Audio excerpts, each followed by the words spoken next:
Welcome. Welcome to this place. Here we search for truth and understanding. We celebrate life and we contemplate its mysteries. We share healing and wholeness. Whoever you are, wherever you come from, whomever you love, we are so glad you're here with us today.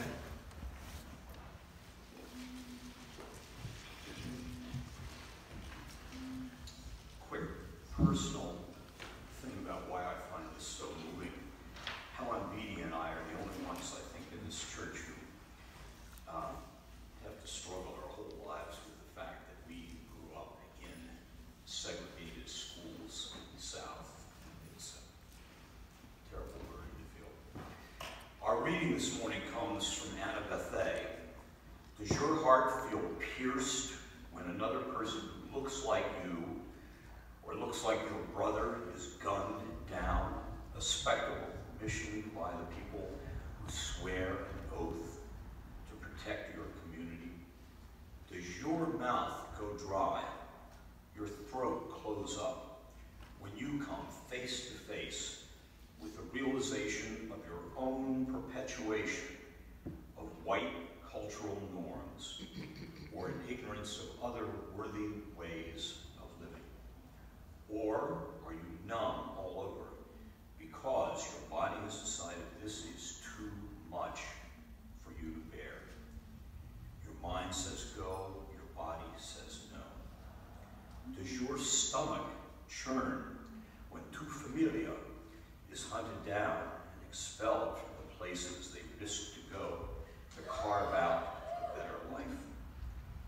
Do your arms go numb when you feel helpless to do anything to console, to mend, to fix the injustices you see all around you? Or does your whole body ache, telling you to close into yourself, to cut ties with a world that is just too much? These are the effects of white supremacy on our bodies, yours and the others in this room. This is a place where these can be healed in a beloved community which sees, hears, and experiences these ills alongside you and chooses to care, to get involved, to connect.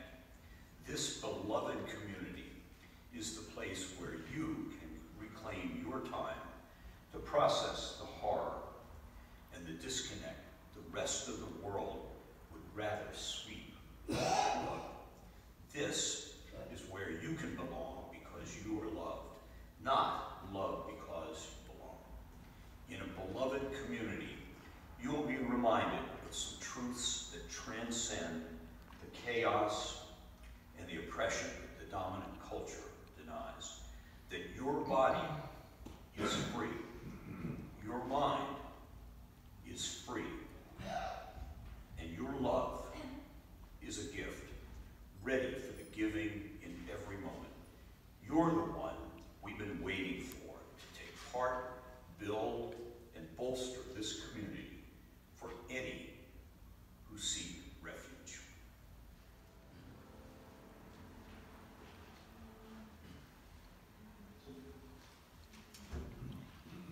Well, as some of you know, several years ago, I was an art teacher in the Grove Hall section of Roxbury, a predominantly African-American neighborhood in one of Boston's poorest areas.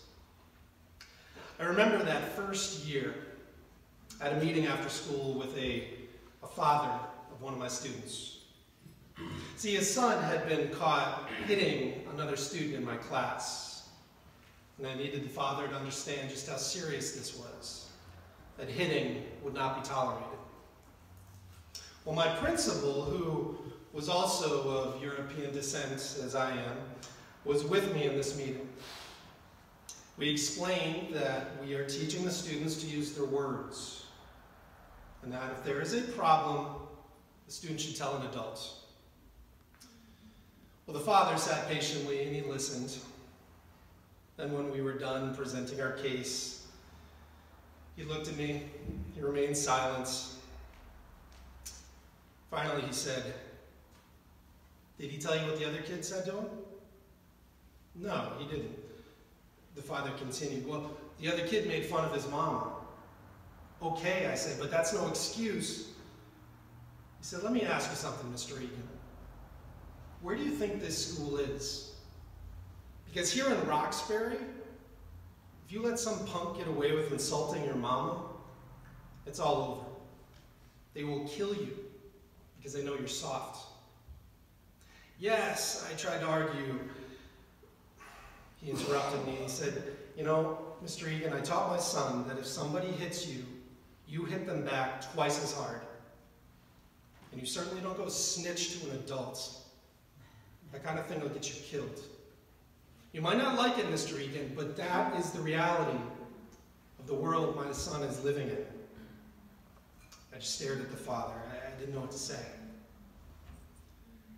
You know, this was one of the first times working at this job where I realized that my white middle-class perspective was just that. It was my perspective. That maybe, just maybe, I didn't have all the answers. Maybe I would do well to be quiet and listen, because there was much I simply didn't understand. The sermon today is entitled, "Our White Supremacy Culture." Now, this is meant to be a conversation, not a lecture. And so to that end, I would actually like to invite you all, any who are interested, to join us after church during coffee hour, to join us in the couches area, the vestry, to continue this conversation. Because truly, this is a conversation that requires all of our voices and all of our ears. I hope you join us. So first of all, let's talk about this term, white supremacy. Sometimes we confuse it with the term white supremacist. But here we're talking about different things. So for example, imagine a racist person living during, say, the 1950s, maybe a member of the Ku Klux Klan. That person could accurately be called a white supremacist. Individually, that person might and probably did do terrible things. But the real threat comes when that individual is living within a larger system where the police, the courts, the elected officials look the other way at this bigotry. This system we're talking about is operating under the culture of white supremacy. Or as Merriam-Webster Dictionary defines it, quote, "White supremacy is a set of institutional assumptions and practices, often operating unconsciously, that tend to benefit white people and exclude people of color." So where do we begin? For this white supremacy culture of ours has been with us since the very beginning. It continues to this day. As we know, this country was actually founded by white male slave owners who saw Africans as something less than human, 3/5 of human to be exact. In fact, slave masters who often considered themselves to be good Christians, they adopted this entire theology that defended their practice. For those of you who studied the Hebrew Scriptures, you may remember in the book of Genesis, when Noah's son Ham was cursed by God for his disobedience. Is this ringing a bell? Maybe? I know where you use, we may not know all of this. Anyhow, it happened. And Ham's punishment was that all of his descendants would be forever cursed. In the book of Genesis.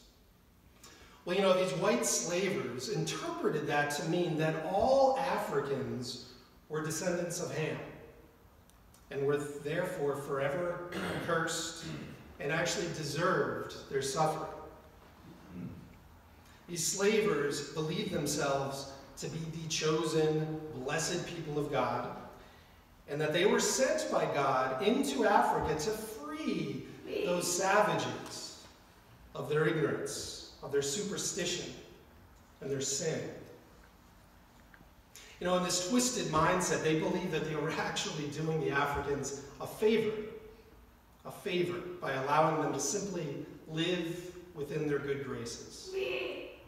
You know, this bigoted and dangerous theology became a prevalent way for white Christians to justify their countless horrific acts of genocide. Now, unless we think this attitude is gone and all in the past, let's remember that this country has actually existed with slavery for longer than it has existed without slavery. So it's no wonder that today, here in 2020, we are still feeling the effects of this tragedy. For as we know right now, there are more black men sitting in our prisons than were enslaved during the height of the slave trade. And the shadow of slavery is long. But you know, often when we talk about racism or white supremacy, we like to think that that's what other people did. It was the fault of someone else, that we weren't to blame. Unitarians were always fighting the good fight, right? Yeah. Well, you know, there is some truth to that claim, as we learned 2 weeks ago when we looked at some of our Unitarian heroes. I mean, take a look at the work of William Ellery Channing, Aidan Ballou, Theodore Parker. There's countless others.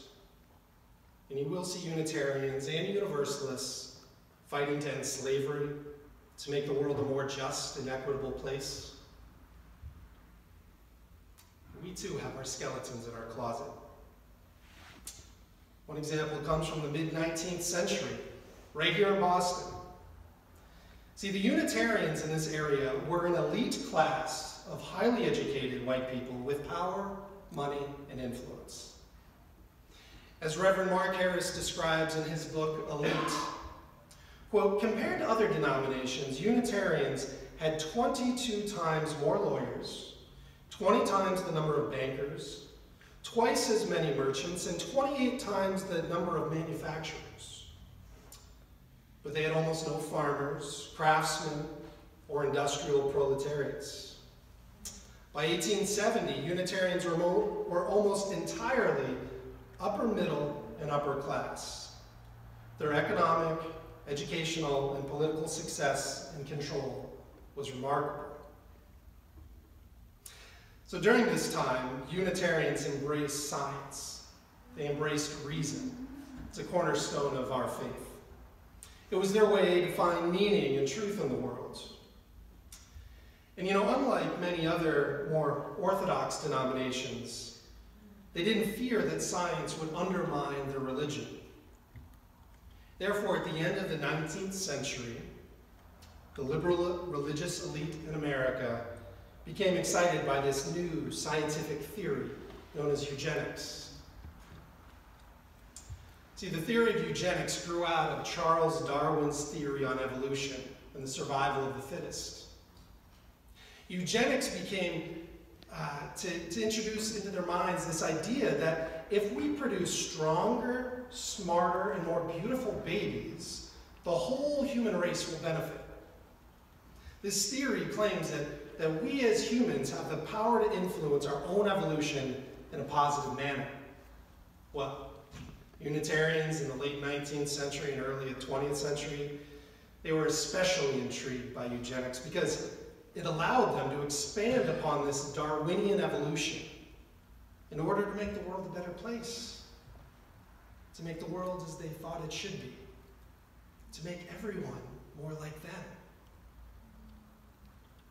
As Reverend Mark Harris continues, quote, many liberal-minded leaders came to believe that society could best advance if the genetic stock became progressively more intelligent, and so they embraced eugenic science.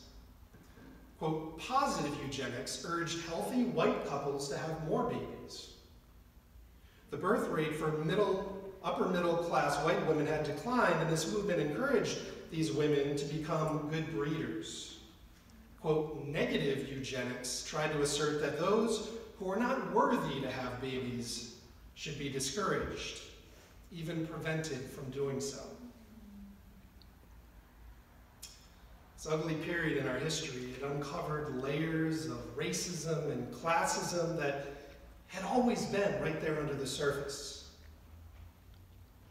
These upper-class Unitarians had always looked down their noses at those poor beggars, those lazy immigrants, the uneducated imbeciles. And now they had proof, scientific proof, that they were actually inferior and that it was their duty to weed them out. They truly believed that they were of the strongest and most noble genetic stock, and that it was their responsibility to alter the human race toward their view of perfection. This may sound familiar. This was used by Hitler just a few decades later. This practice of eugenics is an example of how liberal elites can sometimes perceive their viewpoint as the only one that's correct.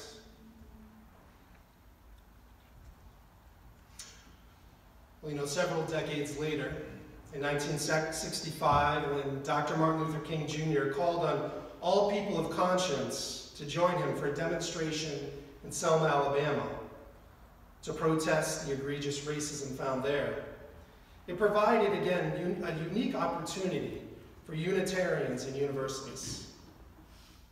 See, up until this time, the Unitarian Universalist Association, and before that, the American Unitarian Association, they sought to fight injustice in the best way they knew how, by passing resolutions and drafting sternly worded letters.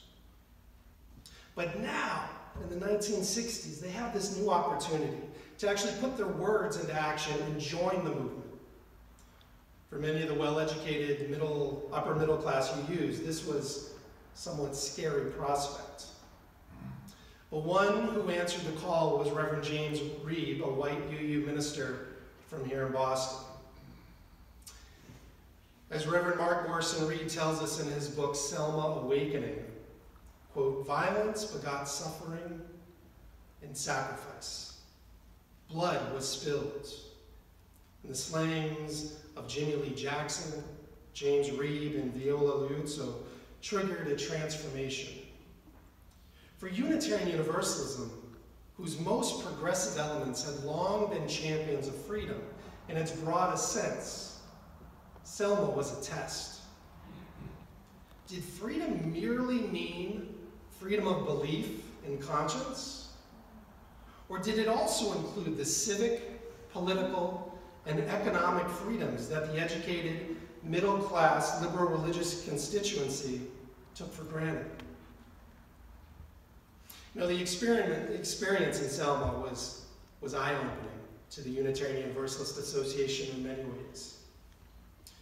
First, it opened their eyes to the idea that they could not just swoop in and fix the problem. This was a black-led movement in Selma, and while outsiders were welcome to join the movement, they were not invited to manage the movement. Secondly, it showed in the most graphic way possible what it truly means to sacrifice for a greater cause. The UUA learned that to truly affect real social change, a petition or a resolution is simply not enough. And finally, the events in Selma force UUs to take a long, hard look at their own unconscious racism. As Mark Morrison Reed reminds us, quote, "Unitarian Universalists liked to emphasize integration, and yet it is difficult to find a passage in their writings or their speeches in which integration does not really mean assimilation. There's no evidence that while UUs grasped that integration meant genuine change rather than assimilation." Well, there's been much work done since the march in Selma to combat racism within our UU congregations. It's telling that even today, our congregations are predominantly white. Today, 89% of North American Unitarian Universalists identify as white.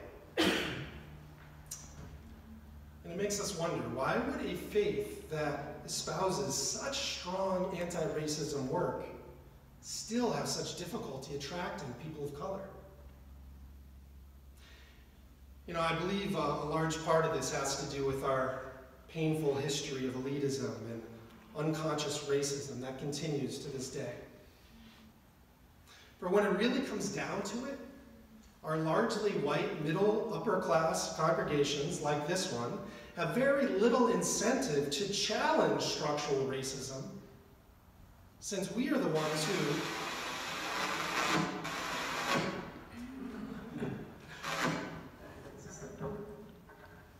I don't know what that was. Since we are the ones who, whether we like it or not, unconsciously benefit from this system. So why challenge a system that works for you? As Reverend Aisha Ansano, an African-American colleague of mine, recently wrote, quote, "White people tend to be visitors to the struggle for racial justice, ones that aren't forced to be there and can choose to come in and leave whenever they like. For we, white UUs, are not the ones who are being unfairly imprisoned. We are not the ones being economically contained in ghettos. We are not the ones being shot by the very police officers who are meant to protect us. Most Unitarian Universalists today are very comfortable and are easily able to avoid the issue of race altogether.